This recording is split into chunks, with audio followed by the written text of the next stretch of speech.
Welcome back to Collectability. It is an extreme pleasure to present to you a selection of box sets of limited editions from Patek Philippe. People often don't associate limited editions with Patek Philippe, but over the years there's been a number, and some of them are quite exciting. And with these three sets in front of me, we're going to look into the past, present, and future of Patek Philippe limited editions. The first I'd like to present to you is to my right is this selection of reference 5500 pagodas made in 1997 to commemorate the completion of the workshops, the new factory in Plaine-l'Ouate, right outside of Geneva. These watches were a pet project of no other than Mr. Philippe Stern, the president and owner of Patek Philippe at the time, and he wanted to have something very special for collectors. In company literature at the time, Patek Philippe used the word tradition, as they still do today, in much of their messaging.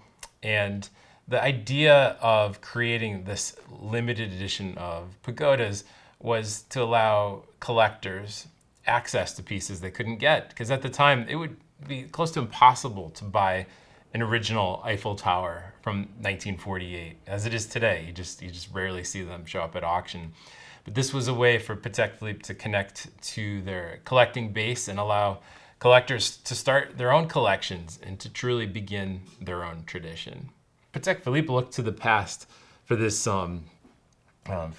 new tradition of limited editions, and they would commemorate, which has continued to this day, coins in honor of the occasion, which is something we saw in the early 20th century with some Patek Philippe coins minted to celebrate special occasions.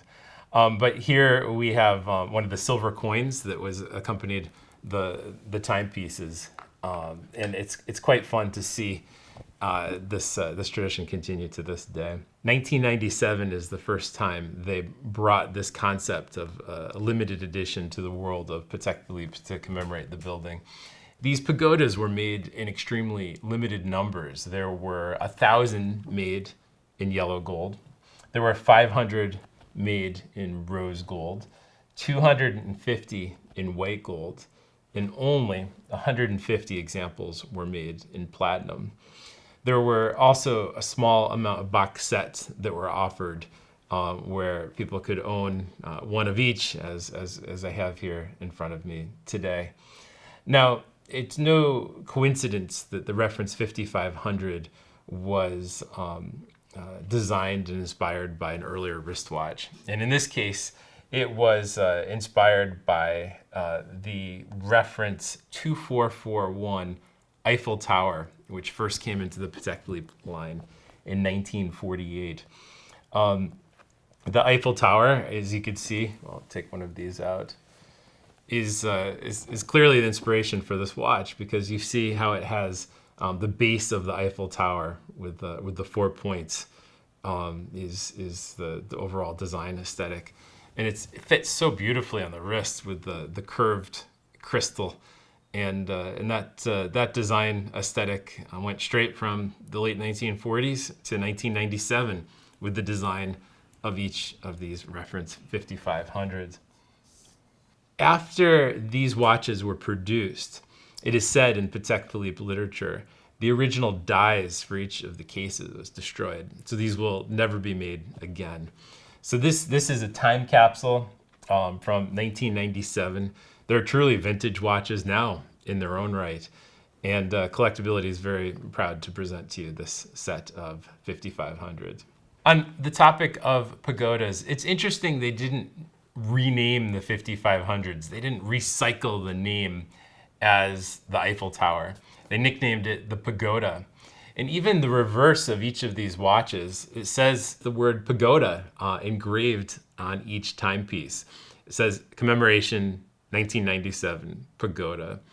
And the word pagoda was inspired by the Asian influence of this design. So whether it was inspired by an Eiffel Tower or a pagoda, you could see that same type of base and an aesthetic that just carries through each of these timepieces. Fast forward to the year 2000, and Patek Philippe wanted to introduce the new millennium in a spectacular fashion. And here they did it with the reference 5100. The reference 5100 10-day was very forward-looking and very futuristic, but at the same time very traditional and looking back to the past. The aesthetic of the reference 5100 is directly copied from a watch from the 1950s, which was, of course, the Manta Ray. The Manta Ray reference 2554 is a classic piece, and this supersized version to introduce the millennium took the same case shape, but with a twist, because here we have a 10-day movement. All you need to do is wind the watch once every 10 days, and it'll tell perfect time during that entire period of time. And there's a power reserve, which you'll see underneath 12 o'clock, which tells you how many days left you have until your watch stops. So it's a very useful complication. In addition, absolutely beautiful aesthetic. Now, one thing that people see when they have this on your wrist is the design is ever so classic. Here we have the white gold with blue dial, and it's a good sized watch. I mean, it's a big watch for especially for that era. For those that have wound a 5100, it's an experience you won't soon forget because it takes a long time, and you could actually see the days add up while you're winding it and essentially filling the fuel gauge. The movement has two tandem mainsprings. So once you wind one, it starts winding the other, and that's what gives you the extra power to have this run for 10 days. It's like having an extra gas tank in your car. For once the first tank is empty, you could rely on the reserve tank. Just like the reference 5500 Pagoda, the reference 5100 had a commemorative coin minted and given with each timepiece. And it says quite elegantly, on the occasion of the acquisition of this watch, Patek Philippe has the pleasure of offering you a solid silver medal to mark the third millennium. Begin your own tradition. So the whole concept of tradition continued with these timepieces. Many people who bought a reference 5500 in 1997 just had to have a reference 5100 in the year 2000. But what is quite spectacular that we have here in front of us today is a complete set of all four 5100s. Within the production of 5100 10 days, there were 1,500 produced in yellow gold. There were 750 made in pink gold, 450 in white gold, and only 300 examples made in platinum. Last but not least, a collectability favorite, the Ellipse. There was, back in 2008, an Ellipse set made in 100 examples only for some hardcore Patek Philippe collectors to celebrate the 40th anniversary of the Ellipse, since it was first released in 1968. Now, these box sets had such attention to detail. They came with these elaborate commemorative envelope signed by, of course, Philippe Stern, and an attestation that says, "We certified that this set of 2 golden Ellipse wristwatches with matching cufflinks and necklace are part of a limited edition of 100 sets made and gem set in the Patek Philippe workshops in Geneva on the occasion of the 40th anniversary of the Golden Ellipse collection." Now, the box for this is a personal favorite because I've been looking around the world for one of these sets for years, and I finally recently found one. I've never actually had one in front of me, so I haven't been able to see it with my own eyes. And when I received the box, I had no idea that this clasp in front of the box has an ellipse form too, in white metal. And I think that is just such an elegant flourish for this limited edition.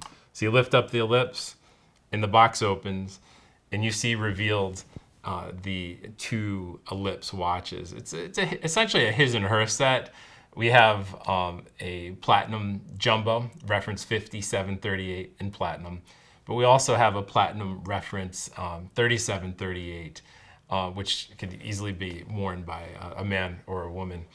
It also comes with cufflinks, which you can see in white gold. But perhaps the part that I have never seen before until now, the bottom tray opens up to reveal a lady's Ellipse, white gold, diamond, and sapphire pendant necklace. And this necklace is just exquisite because it has all sorts of nods to the original ratio of the golden section, or the golden ratio, in its design. And the gem setting from the Patek Philippe factory is second to none. So it is a complete pleasure to have this box set for the first time with collectability, and to have it dovetailed by these two other monumental box sets from Patek Philippe's history is quite exciting. From the 5500 in 1997, the 5100 from the year 2000, all the way up to 2008 with the Ellipse box set. Thank you so much for watching today. It's been an absolute pleasure sharing with you these box sets. Please like and subscribe, and welcome to the world of collectability.